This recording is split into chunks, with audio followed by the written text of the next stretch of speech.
Archaeologists just uncovered Pompeii's most haunting secret for nearly 2,000 years. We thought we knew the story of Pompeii, a city flashed frozen in a single moment of terror, its people caught completely unaware by the fury of a volcano. The images are iconic, plaster figures, crouched and embracing, preserved forever in their final, silent moments. It's a simple, brutal story. But what if that story is wrong? Now, archaeologists have uncovered a haunting secret that rewrites the final, terrifying hours of Pompeii. A series of stunning discoveries reveal the truth is not one of a silent, instant death. It's a story of struggle, of choices, of agonizing awareness, and it's far more chilling than we ever imagined. On an autumn day in 79 AD, likely in October or November, a detail that has been the subject of fascinating historical debate, the people of Pompeii went about their lives in the shadow of Mount Vesuvius. It was a bustling Roman port city, a place of commerce, art, and life. But on that fateful day, the ground trembled more violently than usual.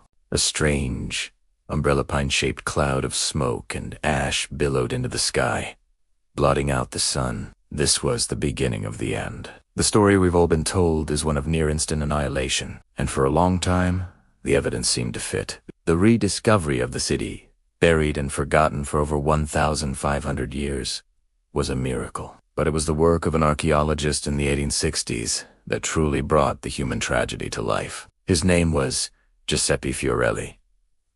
And he noticed something incredible. His teams kept finding strange, hollow cavities in the hardened volcanic ash. He realized these were the voids left by the decomposed bodies of Vesuvius's victims. In a moment of genius, Fiorelli developed a technique to inject plaster into these hollows, creating exact casts of a person at the moment of their death. For the first time, the world could look directly into the face of this ancient tragedy. The results were profoundly moving. We saw people locked in a final embrace, a dog writhing on its back, chained and unable to escape, a woman, her face buried in her arms. These plaster casts became the defining images of Pompeii, silent witnesses to a swift, inescapable doom. But this powerful narrative left crucial questions unanswered. While the casts showed how people died, they couldn't tell us the full story of their final hours. The eruption wasn't a single event. It unfolded in distinct, terrifying phases. The first was a rain of pumice and ash, known as lapilli, that fell for an astonishing 18 hours. It piled up in the streets, blocked doorways, and caused roofs to collapse. Crucially, this phase was slow enough that many residents, in fact, likely the majority, had had time to make a choice: flee to city or hunker down and pray the storm would pass. Current estimates suggest that while around 2,000 people died in Pompeii itself, a large portion of the city's 15,000 to 20,000 inhabitants managed to escape in these early hours. This wasn't an instant, it was a siege. The second phase sealed Pompeii's fate. The pyroclastic flows. These were superheated, fast-moving avalanches of ash and gas, racing down the mountain at over 100 kilometers an hour. They were inescapable and unimaginably lethal. But what really happened inside the houses, behind closed doors, during that agonizingly long period before the final, deadly surge? For nearly 2,000 years, those last conscious moments, the moments of choice, of fear, of desperate hope, remained Pompeii's most closely guarded secret. Until now, the enduring mystery of the final hours. To understand the weight of these new discoveries, we have to go back to the beginning. The ruins were first stumbled upon in the late 16th century, but real excavations didn't begin until the 1740s. At first, it was more like a treasure hunt, with workers grabbing valuable artifacts for royal museums. It wasn't until Giuseppe Fiorelli took charge in 1860 that a more scientific approach began. He divided the city into the 9 regions, or regiones, that archaeologists still use today, allowing for meticulous documentation. And of course, it was Fiorelli who gave us the plaster casts. He understood that the hollow spaces in the ash were perfect 3-dimensional molds left by the victims. By filling them with plaster, he created haunting statues not of the victims, but from Tim. These figures gave the tragedy a raw, human dimension. We see a man, now known as the muleteer, who fell near the Herculaneum Gate. Another, found in the House of the Golden Bracelet, shows a woman cradling a small child. Each cast is a fossil of a final human action, a final emotion. These powerful images cemented the narrative of a swift catastrophe. The volcano erupts, and in an instant, everyone is frozen in place. But this dramatic simplification, while compelling, obscured a more complex and horrifying reality. Imagine being a citizen of Pompeii that day. The sky darkens, and a thick rain of gray, lightweight pumice stones begins to fall for 18 long hours. This extended period changes everything. It means people had time. Time to react, to be afraid, and to make a life or death choice. Thousands chose to flee, but many others made a different calculation. They decided to stay, seeking shelter inside their homes, believing they could wait it out. It was a fatal miscalculation. The real killers were the pyroclastic surges, and they were among the most destructive forces in nature. The plaster casts show us the final second of life, the moment that fiery wave hit. But what happened in the 18 hours before that? What were the final conscious experiences of those who chose to stay? For nearly 2 millennia, their stories were locked away inside the buried homes of the city. But what really happened behind those closed doors as the world was ending outside? For 2,000 years, that has been a mystery. Until now, the breakthrough. The house with the barricaded door. The latest chapter in Pompeii's story begins in a modest home on the Via del Vesuvio, in a section of the city known as Region 9. Archaeologists call it the House of Hell and Phrixus, named for a beautiful fresco in its dining room that depicts a tragic Greek myth. The painting shows a girl named Hel falling from a magical ram, reaching desperately for her brother. As it turns out, it's a tragically appropriate decoration. Excavations here, announced in 2024 and 2025, were part of a larger project to explore unexcavated parts of the city. As the team worked through the volcanic debris, they saw signs of a life in progress. The house appeared to be undergoing renovations, a detail that makes the story all the more human. A family was planning for a future that would never arrive. The house had a typical Roman design with a central courtyard, or atrium, open to the sky. But this feature became a fatal flaw, funneling the 18-hour-long rain of lapilli directly into the heart of the home. As archaeologists moved into the smaller, surrounding rooms, they uncovered a scene that stopped them in their tracks. They cleared away the hardened ash and detected a void. Following Fiorella's classic technique, they poured in liquid plaster. But what emerged wasn't a person. It was a bed, wedged diagonally and slammed up against the doorframe. The implication was immediate and bone-chilling. This was a barricade. This single object completely rewrites the story of a passive death. This was a conscious, desperate attempt to survive. The family in this house hadn't been caught unaware. They had lived through hours of the eruption, watching in terror as pumice stones poured into their home. Faced with this horror, they retreated to what they must have felt was the safest room and, in a final, frantic effort, used a heavy bed to block the entrance. They sealed themselves in. Behind that barricade, archaeologists found the tragic proof of their failure. The skeletal remains of at least 4 people were discovered in the small room, and among them, a small, profoundly personal object. A bronze bulla. This was an amulet worn by Roman boys until they came of age. Its discovery means a child died with his family in this sealed room. As Gabriel Sutrihel, the director of the Pompeii Archaeological Park, said, they didn't make it. The barricade was useless against the pyroclastic flow. The superheated ash would have blasted through the door and incinerated the bed in an instant. But the evidence of their attempt survives. It tells a new story, not of silent surrender, but of a family's final, unified act. They were aware. They were fighting back. This is the first part of Pompeii's haunting secret. The victims weren't just victims. They were fighters. Connecting the clues, the other ways to die.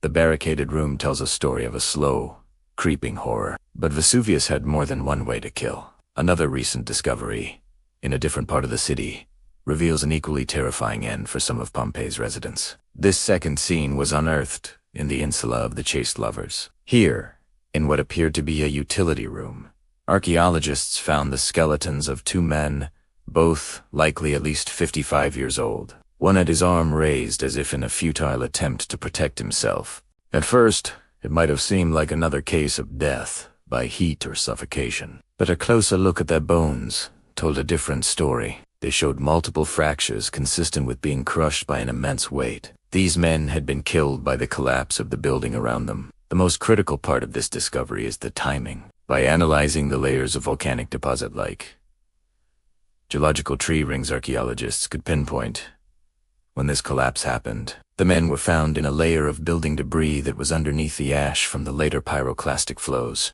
This means they died before the fiery surges reached the city. Their deaths were caused by the violent earthquakes that accompanied the eruption. Something the Roman writer, Pliny the Younger, described in his letters as shaking buildings, as if they were torn from their foundations.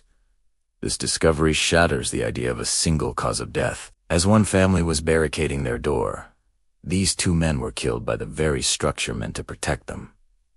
There was no single right choice. Death was coming from the sky and from the ground itself. And for those who survived the pumice and the collapsing buildings, the worst was yet to come. To truly comprehend the horror, we have to look to Pompeii's sister city. Her research on victims there shows the pyroclastic surges reached temperatures of up to 500 degrees Celsius, or over 900 degrees Fahrenheit. The heat was so intense, it caused instantaneous death. The details are gruesome.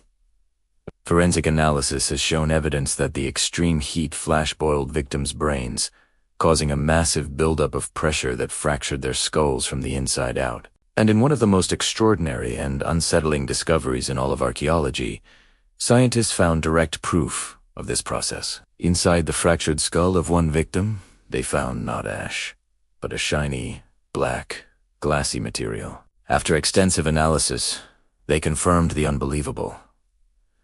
This was the vitrified remains of the man's brain. The intense heat had liquefied his brain tissue, and then rapid cooling turned it to solid glass. It is the only known instance of this ever being found. A horrifying testament to the extreme forces at play. This is the scientific reality behind the plaster casts. For those caught in the pyroclastic flow, their final second was one of thermal shock so extreme it could vaporize tissue and turn brain matter to glass. The haunting secret revealed the climax for centuries. The story of Pompeii has been a single, tragic photograph. These new discoveries shatter that image. They allow us to move from a static picture to a dynamic, terrifying film. The haunting secret of Pompeii is the timeline itself, the prolonged, multi-stage nature of the horror, and the conscious awareness with which its people face their end. Let's piece this dreadful new timeline together. The old narrative suggested a population caught by surprise. We now know it was a harrowing, multi-act tragedy. Awareness and a terrible choice. The eruption begins with a relentless, 18-hour rain of pumice and ash. This isn't an instant death sentence. It's a period of terrifying, calculated choice. Do you flee, or do you seek shelter? We now know most people did escape, but many, like the family in the house of Helen Phrixus, made the fateful decision to stay. This wasn't passive ignorance. It was a gamble for their lives, the siege in a false hope. For those who remained, the next hours were a desperate struggle. Imagine the family in their home, watching the pumice pile up. Fear gives way to action. They fall back, barricading a door with a heavy bed in a final, defiant act of hope. This period was defined by terror, but also by lucid thought, strategy, and the instinct to protect one's family. They weren't just waiting to die. They were fighting to live. The earth turns against them. At the same time, another threat was unfolding. Violent earthquakes shook the city to its foundations. For the two older men in the house of the chaste lovers, their shelter became their tomb, crushed by the very walls they trusted. This reveals the cruel randomness of the disaster. There was no correct choice. The inescapable inferno. Then comes the final, apocalyptic moment. The pyroclastic surges. After hours of darkness, shaking, and suffocating dust, a superheated wave of ash and gas descends on the city. For the family behind the barricaded door, their defense was vaporized in an instant. For anyone caught in its path, death was so fast, it was immeasurable, yet so violent it could boil blood and turn brains to glass. This is the haunting secret of Pompeii. The true horror wasn't just that people died, it's that they were active participants in a desperate, unwinnable war against nature. They made choices. They fought. The silent plaster casts that have captivated us for over a century hide a story of ours. Upon hours of escalating terror and fully conscious final moments, the silence of Pompeii was not the silence of ignorance, but the silence that follows a long and terrible scream. The bigger picture, life interrupted. This new, chilling understanding of Pompeii's final hours is made all the more poignant by what else these excavations are uncovering. Vibrant snapshots of the life that was so violently lost. Let's go back to the House of Hell in Phrixus. In the same home where a family made their last stand, archaeologists found a pantry with jars that still contained traces of garum, the famous Roman fish sauce, and a fine set of bronze kitchenware. These weren't just artifacts. They were the props of a daily life, suspended in mid-action. Someone was expecting to use them the next day. In another part of Region IX, a grand banqueting hall with dramatic black walls has been uncovered. This black room is adorned with stunning frescoes of the Trojan War, showing Helen of Troy meeting Paris. The room's director, Gabriel Zuchtriegel, notes, "These myths were conversation starters for guests. The black walls were designed to hide smoke stains from oil lamps, making the vibrant paintings seem to glow in the flickering light. The discovery of another enormous fresco, a megalography depicting the secret rites of the cult of Dionysus, further deepens our understanding of Pompeii's spiritual life. Uncovered in 2025, this life-sized frieze shows the god's followers in a state of ritual ecstasy, a rare window into the mystery cults of Roman society. Even simple charcoal drawings found on an unplastered wall, likely sketched by children, tell a story. They depict gladiators and hunters, a reminder of the games and imagination of the city's youngest inhabitants. Meanwhile, researchers are using advanced imaging to read carbonized papyrus scrolls, recovering the lost literature and voices of this society. Each of these discoveries, from a jar of fish sauce to a monumental fresco, is a powerful reminder of the living, breathing city that was lost. It makes the new timeline of death all the more heartbreaking. The people who endured those final, terrifying hours were being torn away from a life that was vibrant, complex, and full.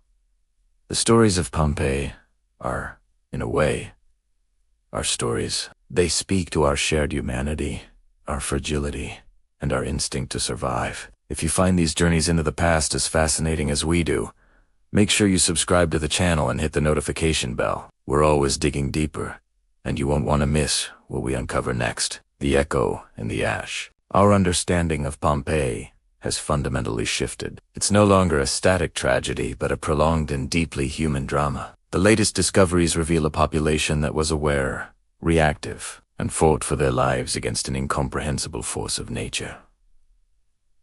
Why does this matter? It matters because it restores the agency and humanity of Vesuvius's victims. They are no longer just silent figures in a museum. They are a family using a bed to barricade a door. They are men crushed by the walls they trusted. They are people who made choices, who felt hope and terror, and who faced their end with a full and horrifying awareness of their fate. Today, about 2/3 of Pompeii has been excavated, but a huge portion of the city remains buried, holding its secrets. Modern technology allows archaeologists to ask questions of the ruins that Fiorelli could only have dreamed of, and as they continue their work, we are reminded that every stone, every fresco, and every haunting void is a human story waiting to be told. The final chapter of Pompeii has not yet been written.